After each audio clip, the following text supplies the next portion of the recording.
За өдрийн минь хамтдаа өнөөдрийнхөө бэлтгэл хөндлөө орё. Тэгэхээр бүрэн утгаараа Бурхан эзнийг хайрлаж, бүсгүнд өөртөө өөрийнхөө зүрх сэтгэлийг бүх чадвар амьдрал бидний амьдралыг шинжилгээсэй гэж бодож байгаа. Тэгэхээр бид ирж хайж яг өнөөдөр хүртэл хэмээр би олцсон юм а яг би байгаа штэ ичил зүрх надад бол алга. Яг тэгвэл олцсон юм шиг заримдаа олон юм шиг бидний амьдрал үүсэж тийм энэ утгаараа бид нар үргэлж түүний өмнө бэлэн байхыг хүсэж байгаа. Тэр цаг үеийг бид нар олсон юм а. Тэгээд бид нар хамтдаа үргэлж залбирч байгаа. Бурхан бидний амьдрал дээр хийх гэж байгаа зүйл бий бүртээ хамт алхацгаая гэж. Тэгээд өөрсдөө яг энэ зүйл бэлэн байлгая гэж. Тэгээд хүнглэж хийж байгаа өгөөд нь юу байгаа вэ гэвэл өнөөдөр миний амьдрал тэр чигтээ Бурханы гिचж амьдрал амьдралаар амьдрья гэж. Тэгээд өнөөдөр хүн байгаа би хүүхдүүдтэй нэг ярилцсан чинь 4-5 цаг бид содон сүрийг дагаад дуулж чадвар гэж хэлсэн хүмүүс юм. Тэгээд бид өнөөдөр юу магтаж хэнийг магтаж байгаа гэдгийг өнөөдөр мэдэх цаг ирсэн юм аа. Өнөөдөр Бурханаас нэмэж амьдрах цаг ирсэн. Та мэдэхгүй байж болно, та танихгүй байж болно. Та ойлгохгүй байж болно. Эсвэл та юусыг мэдэхгүй ч байж болно. Тэгэхээр Бурхан өөрийгөө илчнээ харуулж байгаа цаг үе шүү. Сайхан бичсэн Библийг уншиж байгаа нэг ишлэгийг харчаад тэндээ би гайхсан байна. Тэр юу гэвэл эцсийн цаг ирэхэд хүн үхийгээд ерөөс энэ зовлонгоос ангижгээ би өвчгөөс ангижгээ би үхийгээд үхэл хайсан ч үхэл танд олдохгүй тийм цаг бид төгсгөл үзэн гэж байгаа. Үнэхээр хүн үхэл өчүүд амарчтай гэж бодсон ч үхэл тэр үед олдохгүй тань. Тийм цаг үе ирсэн байгаа тийм цаг үе миний өмнө зогсож байгаа. Би зүгээр өнөөдөр юунаас имэж юу дагж амьдарч байгаа гэдгийг тодорхойлох цаг ирсэн юм. Түүнээс би бол тэрээр Бурхан тэр нэг айлах гэж чи намайг дахгүй би хэлээгүй гэж бодож байна. Харин юу гэж хэлжсэн бэ гэвэл эцсийн цаг ийм зүйл болно. Хамт ихтэй өөрийгөө илүү хамгаалж илүү соргоорой анхааруулсан байна. Ихэвчлэн үнэхээр бид яг одоо үнэрсэн зүйлүүдийг тавьж байна. Бурхан өнгөрсөн өдрүүдэд танил ярьсан гэж үнэхээр ихтэй байна. Ялангуяа бид юу гэдэг залбирчийн цагийн зүйлүүдийг явж байхад дараад нь 1, 2, 3, 4, 5 өдрүүдэд Бурхан үйлчлүүлээ ярьсан хэвээрээ л. За бачааглаа. Надтай бол маш сайн ярилцж байгаа. Маш сайн юмсуудыг тайлбарлаж өгч байгаа. Асуулт бүрт тэр надад хариулж байна. Бас надад тайлбарлаж өгч байна. Надад шинэ ойлголтууд өгч байна. Бас гарах гарцуудсан бидний амьдралыг үргэлж нэмэгдэх үнэтэй ихтэй байна. Тийм учраас бид түүн дотор амарч, түүн дотор баярлаж, түүн дотор хоол ундаач идэж цагийн үнэхээр сайн өнгөрөөгөө байна л гэж бодож байна. Бид нар өөрөө хийж байгаа, бүтээж байгаа бүх зүйлс нь үнэхээр Бурханы амралт орж ирсэн. Юунаас амралтад бид үнэхээр амраагаас. Бид нар зүгээр л тийш аваад гэртээ удах, идэх тухай боддог. Энэ амралт биш шүү дээ. Би бол мэдэндээ харган байхдаа би махлаг тархан байхдаа хоол идчихэл гэртээ заримдаа бүр ядарсан байдаг юм. Яах хаашаа чаж гэртээ идэх юм бэ? Бүр нэг хансгаадаа, цухалдаа тэгээ аюу хэцүү. Тийм цаг үе тулсан шүү. Юу хэлэх гээд байгаа юм бэ гэхээр амралт Бурханаас бидний өгч болно. Тэр яаж амьдарч байгаа юм бэ? Юу өсөнөд үнийг авч амьдараа. Гэт би та нарыг уриалмаар байна. Тэгээ бүгдөө энэ зүйлсд өөрийнхөө амьдралыг өөрийнхөө юунаас салах гээд байгаа юм бэ гэж байгаа аахгүй. Тэгээд хамгийн энгийнээр бид Есүс Христийг дагаад түнд дуулууртай амьдрахад таны амьдрал зэгсэрнэ гэж хэлж гисэн байна. Эсвэл нэг айх дээр юм хэлээгүй. Амар сүнслэг байна. Сүнсний хинжээ чи тийм өндөр байна. Чи үргэлж юмсуудыг хүлээж аваад, үргэлж юмсуудыг тайлбарлаад тэгэл ингээл унтсан өдөр те өдрөлд үргэлж тэнгэрт байгаа те сүнслэг байна гэж огт тэгж хэлээгүй. Харин бид нар үргэлж бурхантай хамт амьдарч байхаар тэр бидний бүтээсэн юм аа. Тэгээд өнөөдөр би бас яг энэ газарт өгөөдийг тунхилмаар байна. Есүс Христийн бидэнд анхааруулсан өксүүдийг тунхилмаар байна. Бас өөрийнхөө амьдралаас чадахгүй байгаа зүйлүүдийг авч хаямаар байна. Үнэхээр бурханаас гуйж түнд ойртмоор байна. Бид вэштэй юунаас айж, юунаас имэж, юуд итгэж амьдарч байгаа яг одоо зэгцэлмээр байна. Бидний зарим нь зөв хүнд итгэж амьдарч байна. Зөв хүнд найдаж амьдарч байна. Зүгээр миний итгэл байна шүү дээ. Зүгээр л хэн нэгэн байгаа учраас миний итгэл зүгээр л явж байна. Өө тэр тэгчих واخ, энэ ингэчих واخ, энэ миний амьдралыг тэгээд өгчих واخ, энэ миний амьдралыг тэгчих واخ гэд итгэл чинь бурхан дээр биш. Харин хэн нэгэн дээр гэсэн. Тэгсэн мэтлээ бид нар өмнө нь болох бурханыг гэж оруулаад байгаа. Гэхдээ яг таны найдвар, таны итгэж байгаа итгэл, таны дагж байгаа тэр зүйлс чинь яг бурхан дээр байна уу гэдгийг үнэхээр харах цаг ирсэн юм аа. Үнэхээр яагаад бурхан өнөөдөр хотын хүмүүс энийг нэхэд байгааг би ягс ойлгохгүй байна. Яагаад гэвэл 10 жилийн өмнө бидэрт хэлж байхдаа мөнхийн усууд тэнгэрийн нээлттэй өдрүүд бидний дээр ирж байна. Яг түүнийг ирсэн байгаа өдрүүдэд та нар өөрт хэрэгцээд байгаа бүх зүйлээ хүлээж авах ёстой. Тэгээд мөнхийн усууд нээлттэй байгаа өдрүүдэд та нар энэ газар дэлхий дээр амьдарч байгаа ч гэсэн мөнхийн усын өдрөдөр амьдрах болно. Та мөнхийн ус руу орохдоо зовхгүйгээр орох болно. Та шууд өргөгдөө, шууд аврагдаа, шууд мөнхийн усын биеийг өмсөх болох тэр өдрүүд чи ирсэн байна гэж тунхаглуулж яригдчихсэн. Тэгвэл өнөөдөр тэр өдрүүдээр бид нар амьдрах хэрэгтэй байгаад байгаа. Зүгээр л амьдрах хэрэгтэй байна. Би газарт ажиллаж чинь тий надад ажил хэрэгтэй байна, мөнгө хэрэгтэй байна, амьд амьдрах боломж үү таалгад хэрэгтэй байна. Надад санаа зовж айж байгаа, эргэлж байгаа олон зүйлсүүд байна. Гэхдээ бурхан миний ард байхад хэн миний эсрэг зогсож чадах юм бэ? Би бурханы өмнө зогсож байхад хэн миний эсрэг зогсоод намайг буруутгаж, намайг уруутгах хэн миний ард талд байх юм бэ? Гэдгийг хамтдаа мэдмээр байна гэсэн.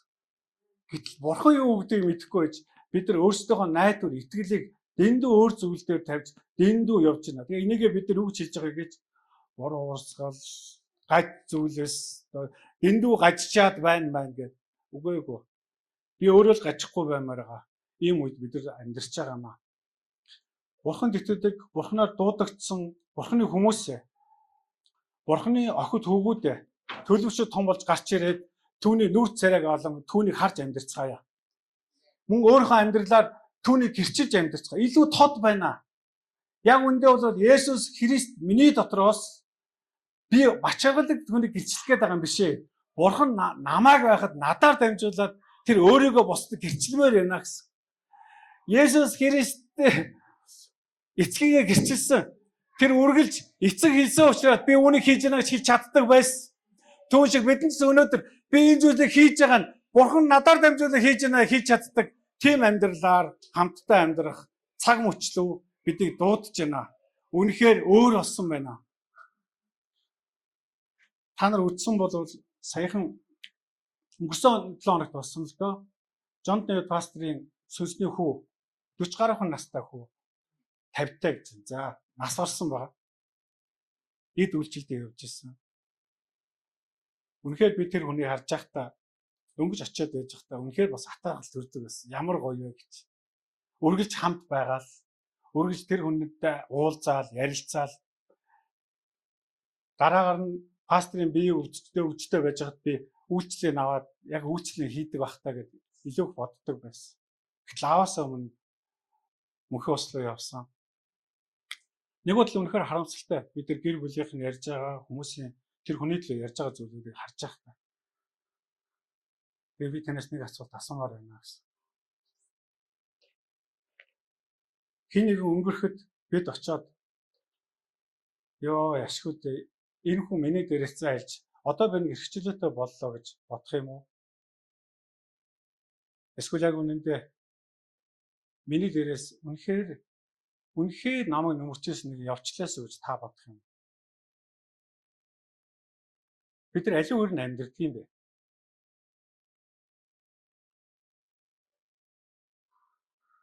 Бодох цаг иржээ. Би бол айгүйх юм бодсон. Болон залуу хүн айгүйх юм хийх ёстой. хийгээвэл зөндөө их зүйлс байсан баг. Мэдээж үйлчлээд явж исэн. Бараг нэг семинар уулзалтаас дараагийн семинар уулзалт бараг явж исэн юм байлээ. Тэгэхээр мөнх ослоо явсан баг. Үдэж гаргаж өгч сайн хүн байсан зүгт урсан санах их амархан. Харин тэр хүний нөмөр нөөлөг байсан, тэр хүний нөмөрчсэн тэр бүх зүйл авагдана гэдэг бол бас тийм ч амар зүйл огт биш юм. Бид нэг юм бодох болж яг өндөө болол. Үнэхээр идж байгаа, унтаж амарч байгаа, хийж байгаа, үг яриа, хэлж ярьж байгаа зүйл, өөрийнхөө үлдэж байгаа зүйл нэг бүрийг үнэхээр хянах цаг ирсэн юм байна. Бидний амьдрал үнэхээр тийм амар биш байна.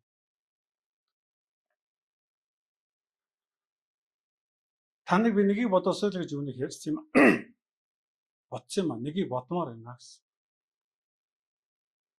Хэн нэгэн явж ил байдаг, ирж ил байдаг. Эсвэл хэн нэгэн дуусч ил байдаг.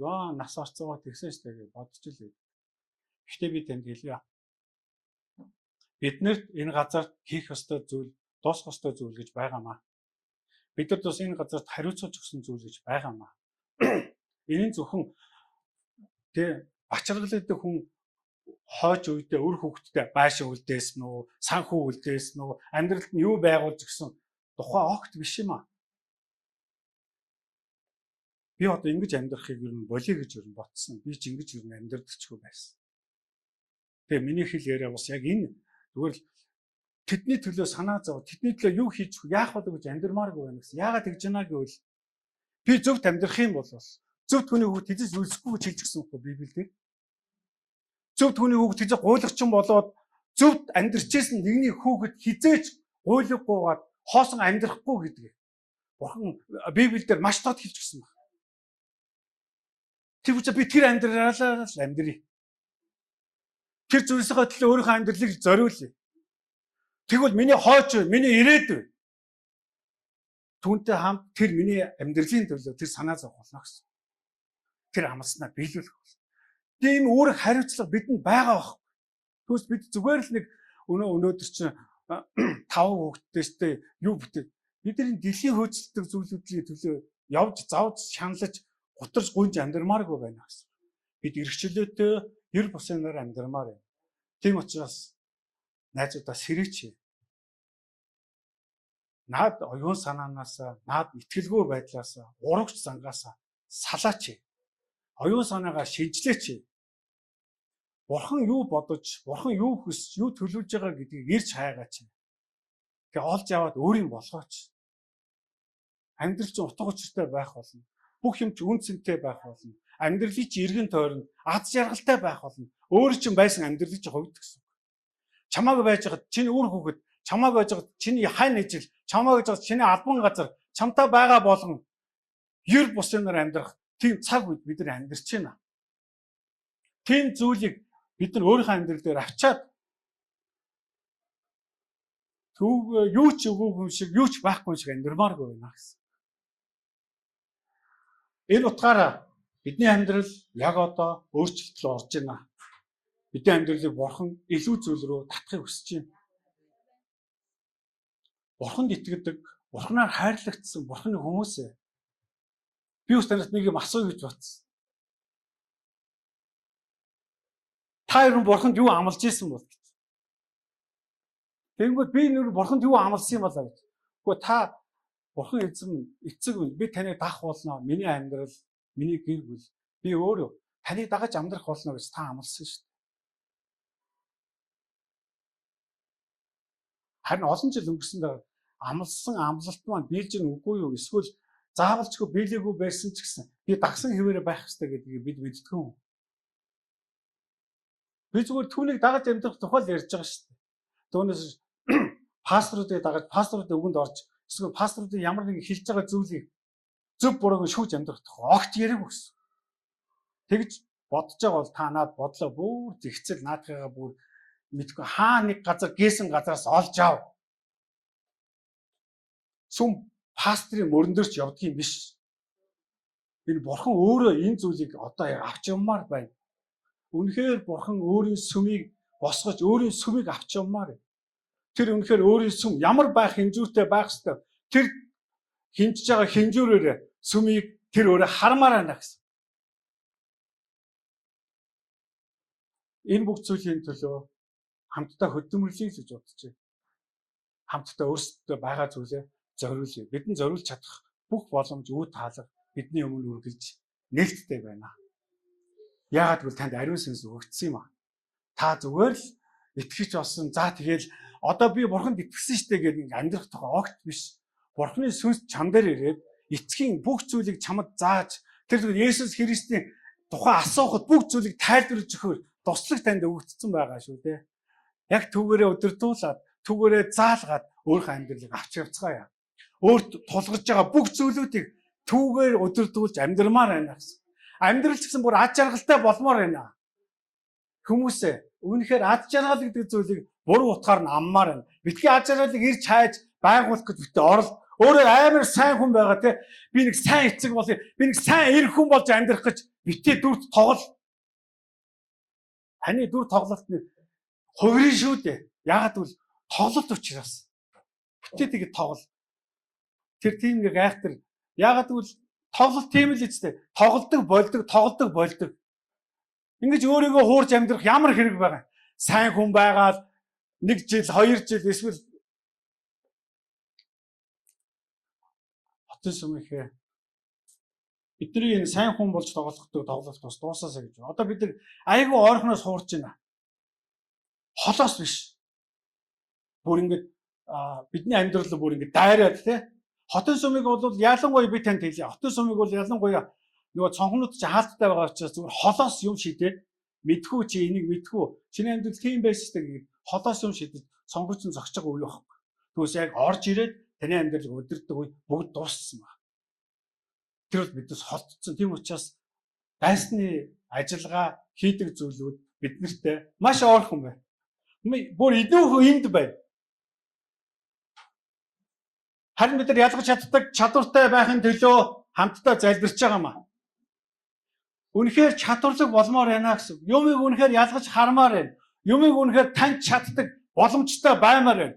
Бүх зүтгэрийн ажлуудыг байх ёстой газарт нь тэр өөрлөж гарч ярьж байгаад хараад бид нар ингэж хэлэх ёстой байхгүй. Чиний байх газар би чамайг сонсохгүй гэж хэлж чаддаг чадвар яг одоо бидэнд хэрэгтэй байна гэсэн. Бид нар таньж байгаа. Тэр бүр улаан зам өөрлөж гарч ярьж байгаа. Харин та яриад шууд танин.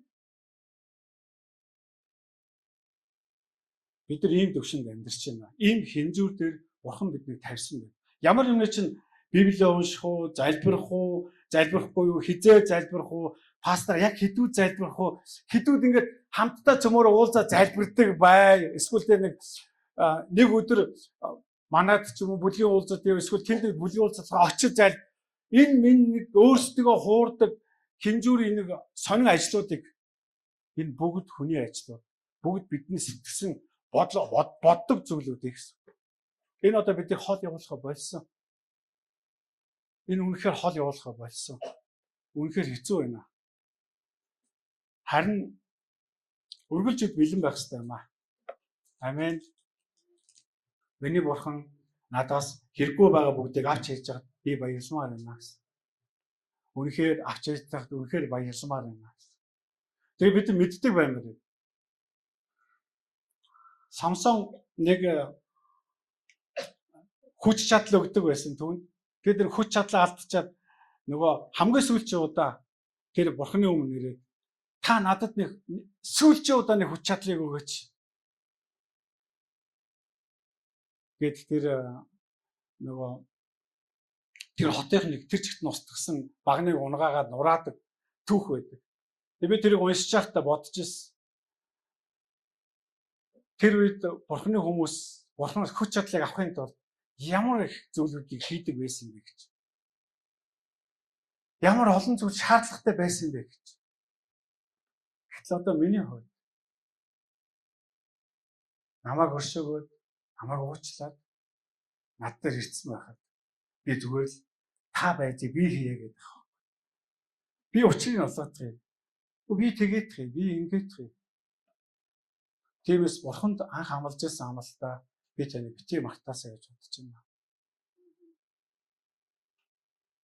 Анх бид нар түүнд амласан баггүй. Би таны дагая. Та бол бурхан юм аа гэж. Намайг хайрлсан баярлалаа гэж бид нар анх хэлж чадчихсан. Та бол өөрөө хүчит бурхан штэ. Та бол цорын замд ийдсэн. Би танд итгэж байна гэд бид нар амлаж ирсэн баггүй. Бид нөгөө бидний амлалтууд би тгий, би ингийн, бурхан минь би тгий гэж олон амлалтууд байдаг. Би энэ тухай ярмаар гэн бурхан Есүс бидний олон амлалт өгж байгаараа гэж хэлсэн байна. Харин ятгтай анхны удаадаа бурханд өгжсэн амлалт маань миний амьдрал дээр сэргээсэй гэж бодсон. Энэ утгаараа та бидний амьдралыг бурхан хийж байгаа ер бусын зүйлсүүд бидний амьдралыг үргэлж авч явах болно. Энэ утгаар нь өнгөрсөн дээр ярьжсэн дээр бидний амьдрал үнэхээр ариус гахдах цаг ирсэн юм а. Үнэхээр бид нар ариун нөхөрлөл дотор нөхөрлөж, ариун нөхөрлөлийг өөрсдөө амьдралаас төрөн гаргалмаар юм. Бүр утгаарна гэсэн. Би өөр ингэ чинь үнэхээр амьдрч чадах чадвар үнэхээр явж ормоор байна гэсэн. Өөрийнхөө хувьд гэсэн үг байхгүй да. Түүнээс хин нэгний тухай, хин нэгнийг оруулах тухай биш. Өөрийнхөө хувьд гэсэн. Ариун буюу зөвхт байдал руу, зөв нөхөрлөл рүү, нөхөрлөл гэдэг уулзалт ч гэсэн бид нар яг тэр газарт би зүрх сэтгэлээсээ зөв хандлагаараа энэ зүйлсүүдийг орж авч чаддаг нэгэн баймаар байна гэсэн. Энэ эрхчлөө байдаг юм а. Ахан дүүсээ. Хотын зам энэ эсрэг үнэхээр их тэнцлээ шүү. Яг үндэ бол ховж ярихгүй, дэхгүй, ингэхгүй гэж хэтрүүлээлсэн болохоос биш. Яг үндэ бол бид нар ариун нөхөрлөл гэдэг зүйлийг өнөөдөр өөрсдөө дотроос төрж гаргаж бий болгох боломж үе таалгууд миний өмнө үнэхээр их ирсэн байна. Гэтэ энэ чинь нэг тэгмүүд хараа бид нар ариун нөхөрлөл, ариун харилцаа, ариун үйлчлэл, ариун харилцаа гэдгээр яриад ирэхээр зэрэг бид нар ариун юмтай гэж ярьдаг. Үгүй ээ. Бурхантай ойр байхад та ариусгагдсан байгаа юм байна. Бурханы дуу хоолойг сонсож байгаа та тэр төрөг ариусгагдсан баг. Та тэр төрөг ариун байна. Тэгээ түүний үгүй яриад түүний ярьж байгаа зүйлс дотор хариулт өгч байгаад энэ чинь хариуцлага дотор явж штэ. Харин хэдвэн бид нар тэгж боддог вэ? Нөхөрлөөд уулзгаараа хамтдаа цуглаа суухлаарай. Бурханд итгэв байхад ирчүүдээ ярьдаг 2-3 зүйл байдаг штэ. Өөрийгөө хэрэг дорд болгочихгүйсэн гэж бодож юмсуудыг үргэлж ярьдаг. Хүүхнүүд яадаг сайн мэдэхгүй. Ирчүүд бол дандаа л гэж ярьдаг штэ. Сууж байгаа 5 хүн дотроос би эдний дор орсон ямар нэгэн үйлдэл хийцэн байх тухайгаар ярихгүй байх тухай л ярина гэсэн. Илүү ямар сайн байсан, илүү сайн харж ийсэн, илүү хүч ерөөсөө юу ч хамаагүй гэсэн. Бүр болохгүй бол аврагтай гар ирсэн тухайгаа ч ярьж болно гэсэн. Бид нар ингэж өөрсдөө хуурдаг амьдрал маань дуусгал болмоор байна гэсэн. Тиймээс бурхан бидний ариусгаж зөв болгосон зүйлсийн дагуу өөрсдөө амьдралыг илүү аваач тавьж чаддаг боломжийг бидэнд нээж өгөх болтгоо гэж тунхаглан залбирч байгаа. Өнөөдөр ч би залбирч байна. Юу хэлөө залбирч байгааг бол тийм ээ. Есүс Христийн дүр төрх буюу Есүс Христийн бодлууд үргэлж намайг эзэлсэн байгаа шиг дэмжиж залбирч байна. Үргэлж би түүний бодлыг бодож чаддаг баймаар. Өнөөдөр миний амьдрал асуудалтай байгаа. Би нөхөртөөгөө, эхнэртэйгээ, эсвэл ажил төрөлтөөгөө, санхүүтэйгээ, эдийн засагтайгаа харилцаж чадахгүй надад мэдэхгүй зүйлүүд маш олон зүйлсүүд байна. Тэр бүх зүйлсүүдийг яаж авахаас би мэдэхгүй байна. Яаж харилцахаа ойлгохгүй байна. Гэхдээ миний хамгийн ихний зүйл, тавих зүйл нь тэр асуудлыг шийдэх биш, харин Есүс Христийн боддог зүйл, Есүс Христийн хэлдэг зүйлсийг өөрийнхөө амьдрал дээр бий болгож чадсан байхын төлөө өөрт байгаа зүйлээ зориулж чадах чадвартай баймаар. Үнд миний өөрийгөө захирагч ирнэ штэ. Та уцаа тавиад Библийг унших тухай. Та Facebook-оо унтраагаад, толгоогоо унтраагаад Есүс Христийн бодох тухай. Та юмаа хийжсэн сул дорой цаг үе ажлуудыг хойш нь тавиад Бурхны юмд өөрийнхөө цаг зав байгаа зүйлээр зориулах тухай ярьж байна гэсэн. Хоосорлоо битгий ав. Хоосон юмны хойноос битгий хөө. Хоосон юмыг өөрийнхөө амьдрал дээр хизээж битгий байлга. Хоосон уулзалт, хоосон нөхөрлөл, хоосон яриа хоосон зүйлүүд үүсэн ямар ч үр дүнгүй цаг хугацаанд өөрийгөө бүү зориул. Яг үнэндээ бол бүү зориул тийм ашигтай зүйл огт биш ээ. Бүгдөө хамтдаа яг энэ зүйлсийн төлөө хичээмээр байна л гэсэн. Энэ утгаар нь Есүс Христийн бодол төгс илэрхийлэлтүүд нь болон түүний миний амьдрал дээр хийх гэж байгаа бүх зүйлсүүдийг ойлгож чадах чадвар надад өгөгдсөн байгаас.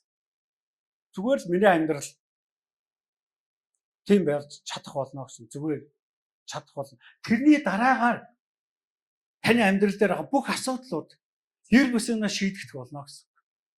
Яг бол таны төлөө Бурхан таны эргэн тойронд байгаа бүх зүйл зэмлэл өгнө хөө. Тэгээ бүх сүнслэг ертөнцид таныг таньдаг болно.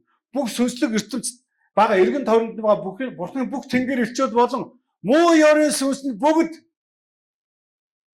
таныг хараад юу хийхэд мэдэх болно гэсэн. Үүнд ойртож болохгүй юм биш. Энэ чинь Есүс Христийнх, энэ чинь Бурханых юм байна гэж таниад тэд нар юу ч хийж чадахгүй. Тийм үед бид амьдарч байна. Тийм учраас бид нар оюун Есүс Христийн оюун бодолтой баймаар байгаа. Түүс энэ зүгээр л хэрэгтэй учраас ч юм уу байх ёстой юм шиг байдалтай баймааргүй байна гэсэн. Яг тэгвэл харанхуй ертөнд тотлохгүй байхын тулд харанхуй ертөнд махан бие саад болж байгаа гэж байна шүү дээ. Сүнслэг ертөнцийг харахад ганц хаана хэрэм чинь махан бие л байна. Өөр юу ч нэгсэн.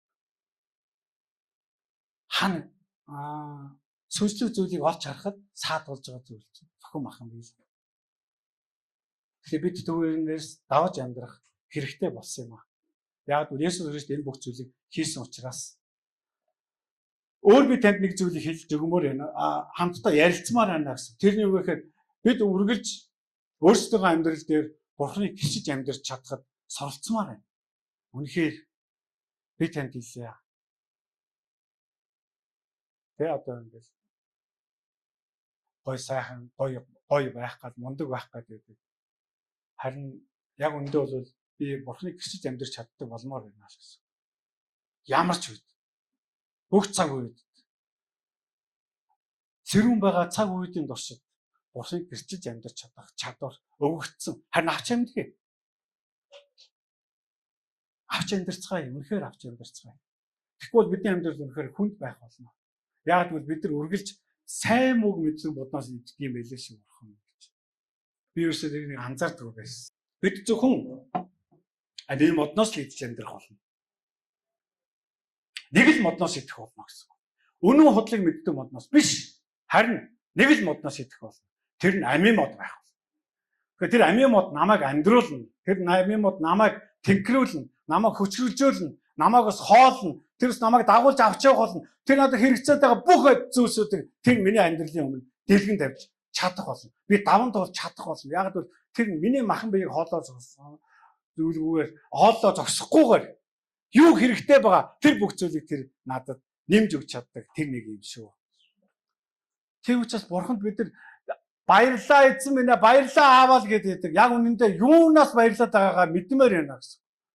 Яг үнэндээ бид нар тэгэж хоёр нүүр гаргаж амьдардаг бүх зүйлүүд бид нар Бурханд төгсгөл ирсэн юм аа.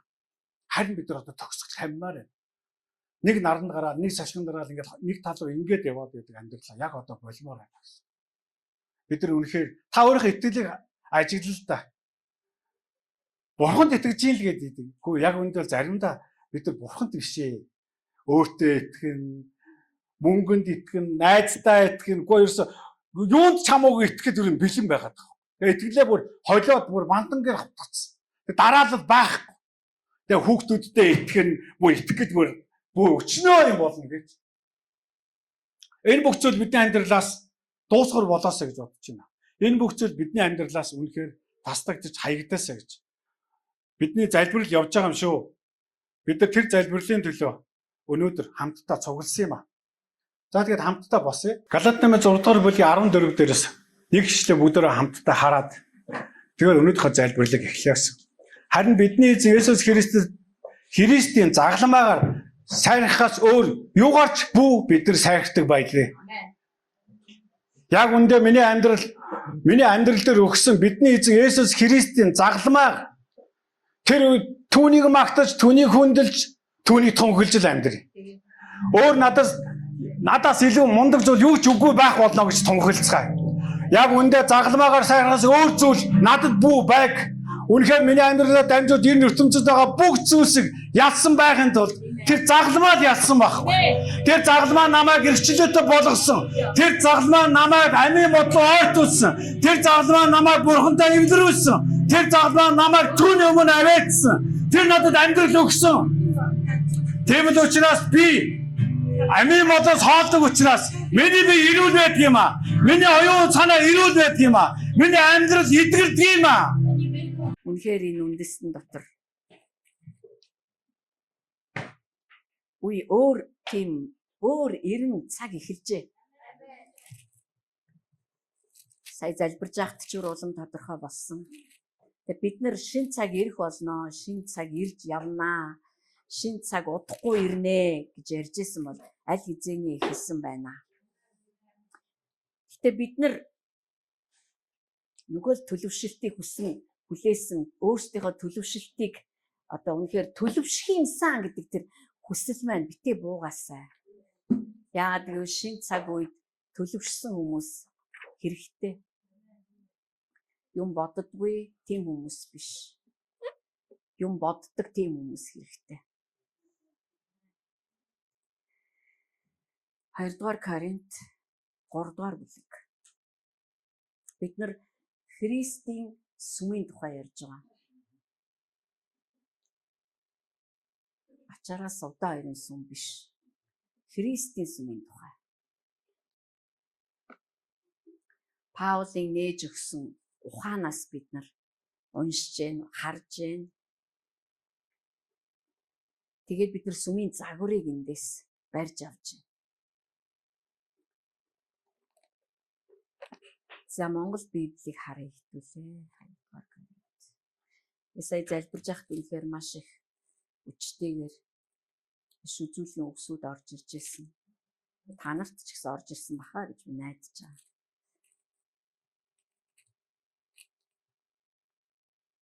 Тэгээд тунхагласан. За 2-р Коринт 3. Бид нар түрүүчийн бүтэнсээр тэр үгийн хэмжүүр Христийн сүм дотор яаж явагдах талаар цухас цухасл гэж хэлээ да. Ярьцгаасан байгаа. Харин өнөөдөр бас нэг чухал ажиллагааны тухай Христийн сүм буюу та бид нар тий сүм бол байшин биш гэдэгт бид нар аль хэзээний итгэдэг болсон. Ариун сүнс бидэнд итгүүлсэн. Сүм бол хүмүүс амьд чулуугаар барьсан, амьд чулуунуудаар баригдсан сүм. Ганцхан сүм л ийм сонирхолтой ганцхан бурхан л өөрийнхөө сүмийг ийм хачирхалтай итгэмээргүй арга замаараа барьдаг.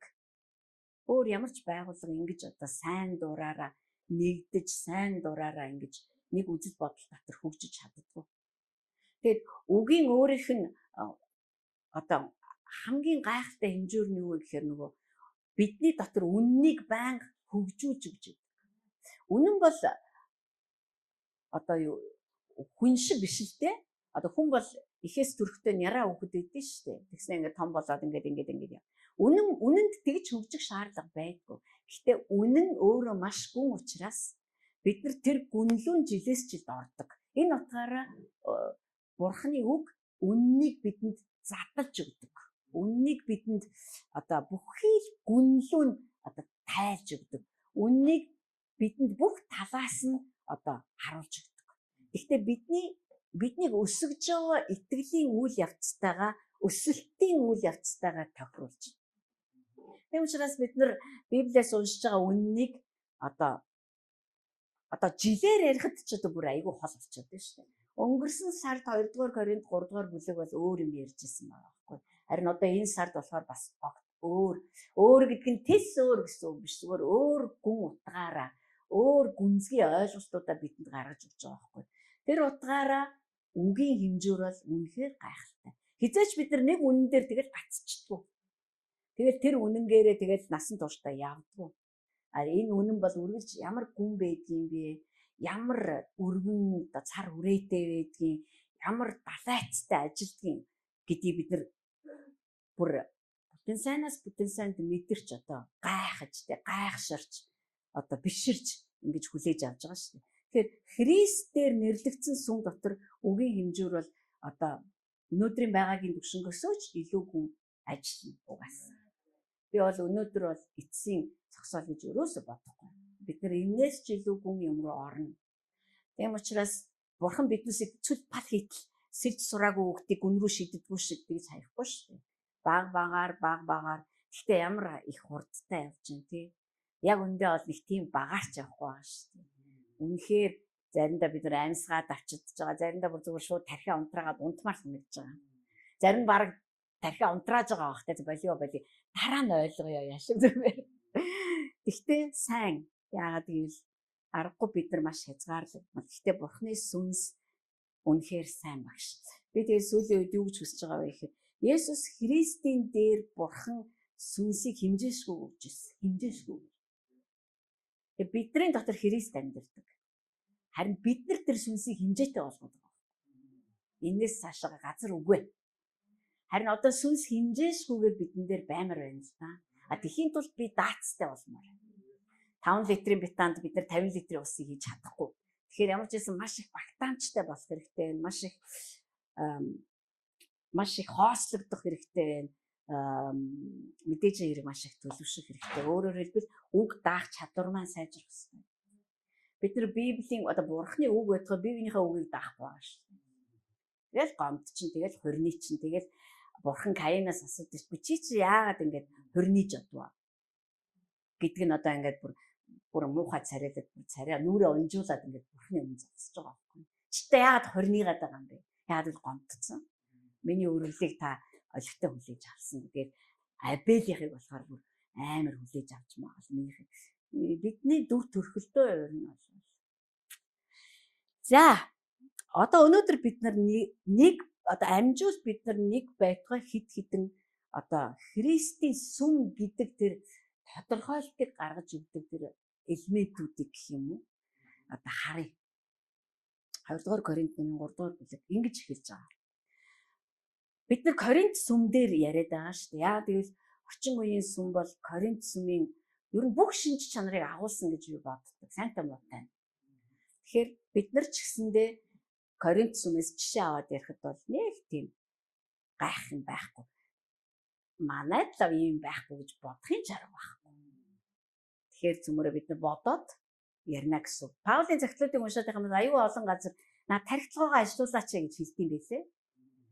Толгоогоо ажилуулаач бодооч. Бодож үзээч. Бид өөрсдөө дахиж магтаж эхлэх үү? Эсвэл зарим хүмүүсийн адил таанахт үзүүлэх эсвэл таанараас бичсэн итгэмжлийн захиа бидэнд хэрэгтэй юу? Та нар бол бидний зүрхэнд бичигдэж, бүхнээр уншигдаж, мэдэгддэг захиа минь шүү дээ. Та нар бол бидний үйлчлэлээр Христийн захиа хэмээн танигдсан билээ.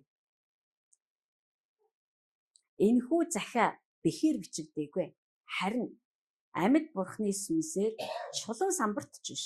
Харин махан биеийн зүрхийн самбарт бичигдсэн юм аа. За энэ хүртэл. Энэ ишлэл бол одоо би бодоход ер нь баг яригддаггүй гэж би боддог. Мэдгүй би л Христэд итгэснээс хойш яг энийг ухаж гаргаж ирж номлож ирсэн би бол мэдгүй. Би ч өөрөө ярьж байгаа. За ямар ч тайжсэн бидний нэг захиа махаал ухааны юм яриад ах шиг байна л гэж бодож байгаа. Бид нар бол нэг тийм захиад юм шиг байна. Тэгээ тэрийг ариун сүнс бичдэг юм шиг байна. Гэхдээ миний зүрхэнд бичдэг юм шиг байна. Өнөөдөр хэдүүлээ энийг ариун сүнсний одоо илчлэн харуулж байгаа хэмжээгээр энэс ч илүү гүн харуулах нь ойлгомжтой. Гэхдээ түүнээс ч илүү хэмжээгээр нь бид нар харахыг хичээе. Ариун сүнс надад мэдээж танд ч гэсэн туслах болтугай. Яг би ярихын тулд толгоогоо бас ажиллуулж байгаа шээ. Миний толгоо огт ажиллахгүй би зүгээр амаа ангалзуул байгаа юм биш. Би ингээ логиктой, дэс дараалалтай одоо ойлгомжтой тайлбарлахын тулд яалтчгүй миний оюун ухаанд оролцож байгаа. Гэтэ би сүнсийг дагахыг үнэхээр хичээж байна. За. Мэдээж энийг бид нар тайлбарлахын тулд би англи библийг харна. Яагаад гэвэл энд бол маш оновчтой орчин үеийн хэлээр бидэнд ойлгомжтойгоор тайлбарлаж хэлсэн маа. Тэгэхээр Паул нөгөө Коринтчуудад 1-р захидал дээр бичигдсэн хамгийн эхлээд бичигдсэн маш том асуудал Паулын эрх мэдэлд эргэлдсэн асуудал. Яагаад гэвэл сүм дотор хуваагдал гарсан. 3 хуваагдсан. 3 практик болсон гэсэн. Нэг нь Паулынх нэг хэсэг нь. Нэг хэсэг нь болохоор Аполлих. Нэг хэсэг нь болохоор хоёулаа таалагддаггүй. Паул нь ч таалагддаггүй, Аполл нь ч таалагддаггүй. Учраас тэд нар яасан бэ гэхээр үгүй над би бол Христийг л дагдаг гэсэн. Бүр төөрөлдсөн. Ингээд 3 хуваагдчаад байна гэж Хлоийн гэр бүлийнхэн Паулд хэлсэн маа. Манайс 3 хуваагдчаад байна. Пастор ч шүү дээ, тэр чинь апостол шүү дээ. Одоо бүр ийм болчиход байна. Одоо 3 практиктэй манайх.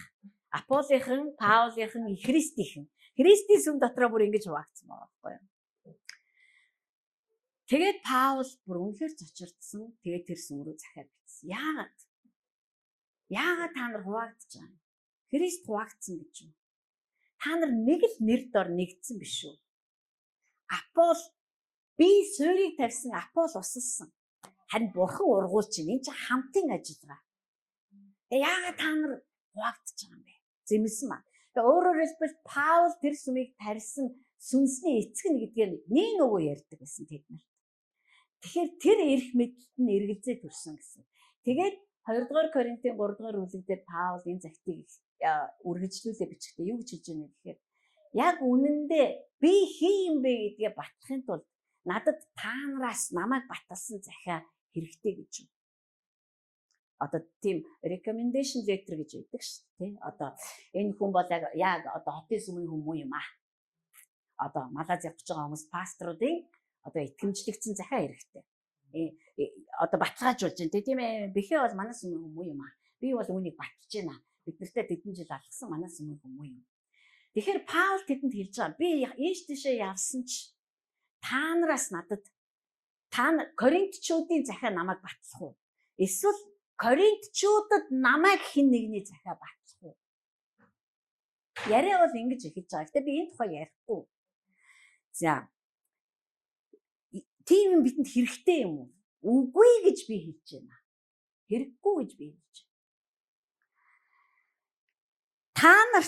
Та нараас ч надад захиа хэрэггүй. Биднэрт та нараас намайг баталсан захиач хэрэггүй. Аль нь ч бидэнд хэрэггүй. Энэ бид нар Христийн оюун ухааны тухай ярьж байгаа маань хүний оюун ухааны тухай биш. Христийн хүний оюун ухаан бол ийм юмыг шаардтал байна. Христийн оюун ухааны дагуу бол бид нар тийм захиагаар итгэмжлэгддэггүй гэсэн үг. За тэгэнгүүтээ цаашгаа хэлж байгаа. Та нар өөрсдөө бидний хүчтэй дэмжлэг юм. Одоо өөрөөр хэлбэл Паул хэлж байна л да. Миний үйлчилж байгаагийн урам зориг дэмжлэг нь та нар өөрсдөө юм. Захиач нь биш. Би зоригтойгоор үйлчилж байгаа нь та нарын улмаас юм. Би бат итгэлтэйгээр хийж байгаа юм маань зөв юм а гэд хийж байгаа нь та нарын улмаас юм. Нөгөө бүтэхгүй гаруудыг хэлээд дээ шүү дээ Коринтчууд тийм ээ. Та нарын улмаас юм. Та нар өөрсдөө юм а гэж хэлж байгаа байхгүй юу? Тэгээд та нарын өөрсдийн чинь амьдрал энд одоо хүний махан биеийн зүрхэнд бичигдсэн гэж байна л да. Энийг бид нар бүр амьдрал гэж ойлгох ёстой. Та нарын өөрсдийн чинь амьдрал нь хүн хараад уншиж болох захидал шүү дээ. Итгэдэггүй хүмүүс хараад уншина. Итгэдэг хүн байсан ч хараад уншина. Та нарын амьдрал чинь өөрөө биднийг баталгаажуулсан. Одоо Паулын өнцгөөс харъя л та. Миний үйлчлэлийг зөв юм энэд яхахгүй бурхнаас яагаад гэвэл Коринтчуудын дотор Паулаар дамжаад Христ ярьж гэнэ үү гэдэг талаар хүртэл маргалдаан явагдсан ба. Тэгэхээр тэгсэн ч гэсэн Паул би та нараас баталгаажуулах захиа авахгүй. Та нарт ч тийм хин нэгний захиаг авчиж өгөхгүй намайг баталсан. Яг л та нарын амьдрал чинь өөрөө миний хийж байгаа зүйлсийн маань амьд баталгаа юм а гэж хэлж байгаа байхгүй юу? Тэгээ цааш нь харъя. Гэтэ би дахиад хэлье. Би энэ тухай ярих гайгүй шүү заяа. Та нарыг хүмүүс хараад Амьдралыг чинь уншин. Тэр загтлыг тэр амьдрал одоо загтал болгож бичих тэр амьдрал буюу амьдралыг чинь бичээд байгаа тэр загтлыг Христ өөрөө бичдэг. Гэхдээ бэхээрч биш, үзгээрч биш, балаарч биш, харандагаарч биш, ариун сүнсээр бичдэг. Амьдралд чинь бичдэг. Христ бичдэг. Ариун сүнсээр бичдэг. Тэгэнгүүтээ Мосегийн үеиг шиг Бурхан Мосед анхны 10 хуулийг өгтөө Бурхан өөрөө тэр 10 хуулийг одоо ийм хавтан чулуун хавтан дээр хийсэн. Мосе биш. Эхнийхийг. Тэгээд тэрийг нөгөө Мосе чинь алтан тугал бүтээсэн хүмүүсийг хараад бухимдаад хаглаад дахиад хоёр дахь хавтан дээш нь ярьж байсан шүү. Түүнээс эхний хавтан бол Бурхан өөрөө хуруугаараа Бурханд чулуун хавтан дээр юм бичих нэг тийм амарх хөцөн гэж битгий бод. Энд бол түүнд бол зүгээр юу ч биш. Тэгэхээр энд хэлж байна. Мосе шиг чулуун хавтан дээр энэ захиа бичигдээгүй маа. Харин хүний амьдралд Христ өөрөө ариун сүнсээрээ сэлбэрлэн бичсэн бөгөөд харин бид нар тэрийг нь хэвлэж гаргадаг юм. Одоо англи орчуулсан нийлэн таалагдчих.